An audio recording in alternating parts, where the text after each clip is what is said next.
ગાંધીનગર ઉત્તરના ધારાસભ્ય રીટાબેન પટેલે પોતાના જન્મદિવસે વિવિધ સેવાકીય અને વિકાસલક્ષી પ્રવૃત્તિઓ યોજીને ઉજવણી કરી હતી। તેમણે દિવસની શરૂઆત સેક્ટર 22 સ્થિત સહાય વન ખાતે 1000 વૃક્ષોની પ્રથમ વર્ષગાંઠ નિમિત્તે વૃક્ષ પૂજન કરીને તથા ગૌશાળામાં ગાયોને ઘાસચારો નીરીને કરી હતી। ત્યારબાદ સેક્ટર 28 ખાતે આવેલી મૂક બધિર બાળકોની શાળામાં દિવ્યાંગ બાળકોને સાયકલ વિતરણ કર્યું હતું અને બાળકો સાથે ભોજન લઈને દિવસને યાદગાર બનાવ્યો હતો।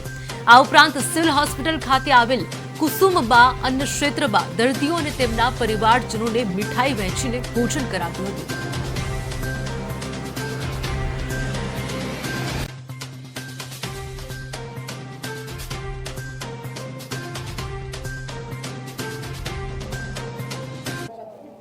આજે 21 ઓગસ્ટ મારો જન્મદિવસ। હું મારી જાતને ખૂબ ધન્ય સમજું છું કે મારો જન્મદિવસ શ્રાવણ મહિનામાં આવે છે। હું શિવ શક્તિની ભક્ત છું, એટલે મને શ્રાવણ મહિનો મારો પ્રિય મહિનો છે ને એમાં મારો જન્મદિવસ આવે છે। આમ તો જન્મદિવસ આવે એટલે તમારા જીવનકાળમાં 1 વર્ષ ઓછું થાય, પણ તમારા અનુભવમાં વધારો થતો હોય છે। તમે જીવનની અંદરથી જે શીખ્યા, જે ચડતી પડતી આવી, એના ઉપરથી આપણે હવે પાછળના વર્ષો કેવી રીતે જીવવા એ નક્કી થતું હોય છે। આજે મારા જન્મદિવસે સવારે ગાંધીનગર પેથાપુરમાં ગૌશાળામાં ઘાસપુરો સાથે વોર્ડ 2ના કાર્યકર્તાઓ સાથે ઉજવણી કરી।